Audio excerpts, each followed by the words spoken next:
अस्सलामुअलैकुम, मैं हूं इरफान समूर। दोस्तों, पाकिस्तान तहरीक इंसाफ और इमरान खान के हक में आने वाले यके बाद दीगरे फैसलों ने हुकूमत की चूलें हिलाकर रख दी हैं। इसके बाद हुकूमत मजबूर हो गई है कि वो इस्तीफा देकर घर चली जाए। अब खबरें यह भी आ रही हैं कि शहबाज शरीफ साहब से इस्तीफे पर दस्तखत करवा लिए गए हैं। इसमें कितनी सदाकत है, इस बारे में तफसील से बात करूंगा। कुछ अहम, कुछ इंपॉर्टेंट खबरें मेरे पास हैं, वो आपके साथ शेयर करूंगा। और आपको यह भी बताऊंगा कि पीर के रोज एक बड़ा इकट्ठ होने जा रहा है, उसका एजेंडा क्या है, उसमें क्या डिसाइड होगा और उसके बाद क्या धमाका होगा, यह भी आपके साथ मैं शेयर करूंगा। और यह भी आपको बताऊंगा कि शहबाज शरीफ साहब इस वक्त तनहा रह गए हैं, उनको जनाब ये अलर्ट मिल चुका है। इसी को देखते हुए एक बहुत बड़ा फैसला कर लिया गया है जो आने वाले चंद घंटों में आपको सुनाई देगा। सारी चीजें एक एक करके तफसील के साथ आपको बताऊंगा, लेकिन उससे पहले एक खबर जरूरी है, वो ये कि आपका जो खबरों का सोर्स है, यानी कि आपका मेन स्ट्रीम मीडिया, ये इस वक्त मुकम्मल तौर पर प्रोपेगेंडा मशीन बना हुआ है, एक फरीक के तौर पर यह काम कर रहा है। इस वक्त भी आपको सब अच्छा की रिपोर्ट दे रहा है, जबकि सब अच्छा नहीं है। यह सब अच्छा दिखा रहा है, दूसरी जानिब यह वारदाती मुसलसल बारीक वारदातें डाल रहे हैं। और मैं अल्हम्दुलिल्लाह इस छोटे से चैनल पर बैठकर इनकी बड़ी बड़ी वारदातें एक्सपोज कर चुका हूं, और अगर आपका साथ रहा तो इंशाअल्लाह इसी तरह हम मिलकर इनको एक्सपोज करते रहेंगे। आपने करना सिंपल है, ये चैनल आपका अपना है, इसे सब्सक्राइब कर लीजिए और बेल आइकन पर क्लिक कर दीजिए ताकि हर नई आने वाली वीडियो टाइमली आपको मौसूल हो जाए। दोस्तों,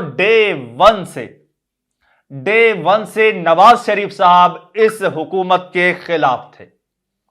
नवाज शरीफ साहब किसी सूरत नहीं चाहते थे कि हम इस हुकूमत का हिस्सा बने।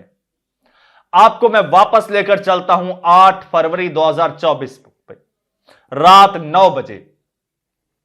नून लीग को लग रहा था कि शायद हम जीत जाएंगे, क्योंकि इनको काफी तसल्लियां दी गई थी। उसी के पेश नजर नवाज शरीफ साहब ने ऐलान कर दिया कि मैं विक्ट्री स्पीच करने जा रहा हूं। पूरी नून लीग की लीडरशिप को मॉडल टाउन में तलब कर लिया गया, मीडिया को बुला लिया गया, साफी अलर्ट हो गए, कैमरे लग गए, इंतजार हो रहा था नवाज शरीफ साहब की विक्ट्री स्पीच का।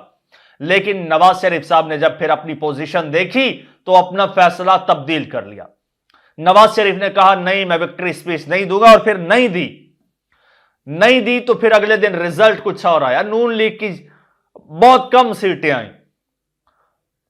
इतनी ज्यादा धांधली के बावजूद नून लीग की सीटें बहुत कम आई, हुकूमत बनाने की पोजीशन में नहीं थे। तो नवाज शरीफ साहब ने कहा कि हम हुकूमत नहीं लेंगे। लेकिन शहबाज शरीफ साहब के जरिए नवाज शरीफ साहब को इमोशनली ब्लैकमेल किया गया, मजबूर किया गया, और स्पेशली शहबाज शरीफ साहब को मजबूर किया गया कि आप हुकूमत लें, आप वजीर आजम बने, आपके सारे अगले पिछले गुनाह माफ कर दिए जाएंगे, आपके पाप धुल जाएंगे। शहबाज शरीफ साहब ने हुकूमत ले ली जैसे तैसे करके। नवाज शरीफ साहब मुसलसल इस हुकूमत की मुखालफत कर रहे थे, इसके हक में नहीं थे।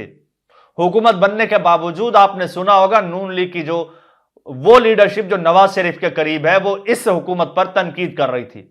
वो आज भी कहते हैं कि यह हुकूमत हमारी नहीं है।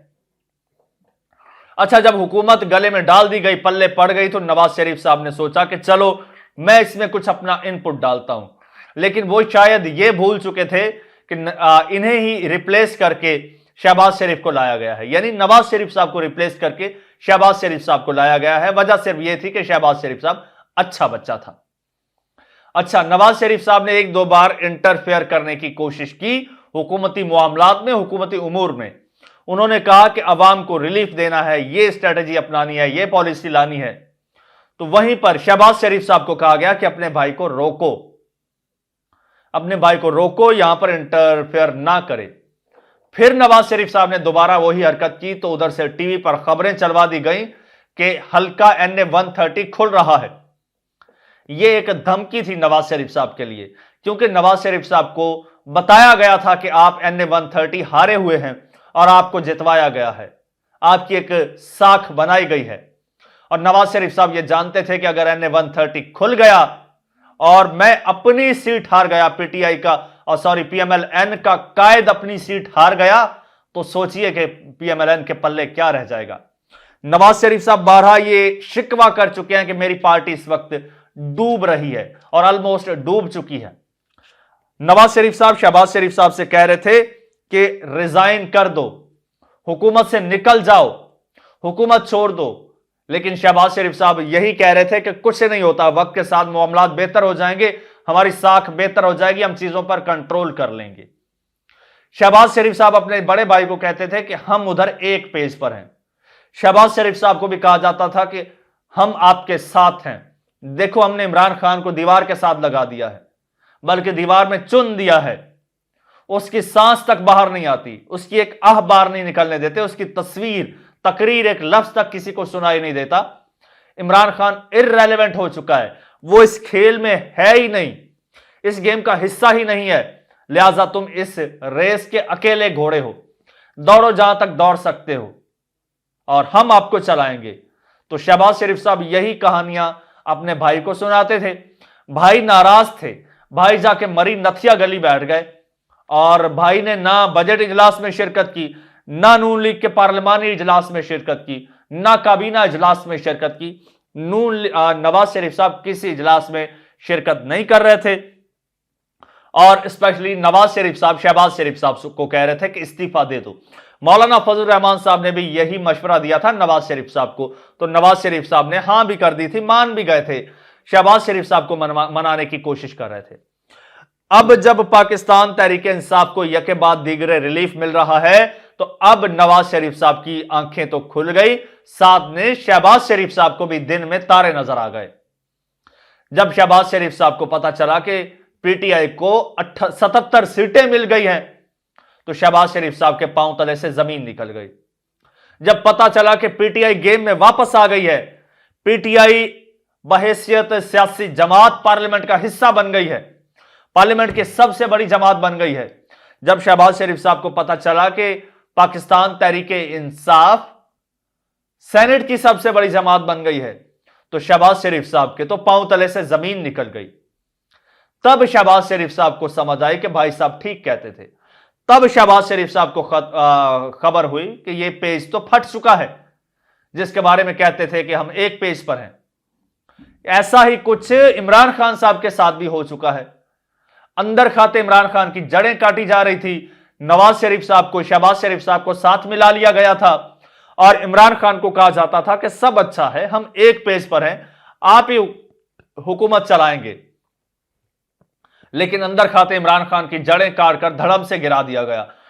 अब शहबाज शरीफ साहब को अंदाजा हो गया है कि ये जो केसेस, ये जो फैसले आए हैं इमरान खान के हक में, आउट ऑफ द बॉक्स जाके ये कह रहे हैं कि रिलीफ मिला है, इसका मतलब यह है कि पेज सेम नहीं रहा, पेज फट गया है। अब खबरें ये आ रही हैं कि नवाज शरीफ साहब ने शहबाज शरीफ साहब से इस्तीफा तलब कर लिया है और क्योंकि नवाज शरीफ साहब को खदशा यह है कि शायद शहबाज शरीफ साहब इस्तीफा ना दे। जिस तरह से इमरान खान को खदशा था, तो इमरान खान ने परवेज इलाही से इस्तीफा पहले ही लिखवा के रख लिया था। अब पीर के रोज मुस्लिम लीग नून का मरी में बहुत बड़ा इजलास होने जा रहा है, जिसमें शहबाज शरीफ साहब को तलब कर लिया गया है, जिसके बाद बहुत बड़ा फैसला मुतवक्के है और फैसला पॉसिबली शहबाज शरीफ साहब के इस्तीफे की सूरत में निकल सकता है। अब कंडीशन ये तो तय हो चुका, इन लोगों ने तय कर लिया कि यार बजाय इसके हमें हुकूमत से निकाल बाहर फेंका जाए, हम खुद ही हुकूमत से निकल जाएं। ये नवाज शरीफ साहब का ये माइंड है और उन्होंने शहबाज शरीफ को भी कायल कर लिया है। अब टर्म एंड कंडीशन सेट करना बाकी है। उसके लिए मंडे को बड़ा पीर के रोज अहम इजलास है, उसमें फैसला किया जाएगा कि आया शहबाज शरीफ इस्तीफा देगा या पूरी नून लीग हुकूमत से निकल जाएगी या फिर पावर जो है वो स्मूथली किसी और को शिफ्ट कर दिया जाएगा। तो यह फैसला करना बाकी है। इसके लिए खालिस्तान नून लीग का यह इजलास हो रहा है, यह हुकूमत का नहीं हो रहा, नून लीग का इजलास हो रहा है और उसमें यह फाइनल डिसीजन होगा और फिर देखते हैं कि आगे क्या होता है। जो भी डेवलपमेंट होगी इंशाल्लाह आपके साथ शेयर करेंगे। तब तक के लिए चैनल को सब्सक्राइब कर लीजिए और मुझे इजाजत दीजिए। अल्लाह हाफिज।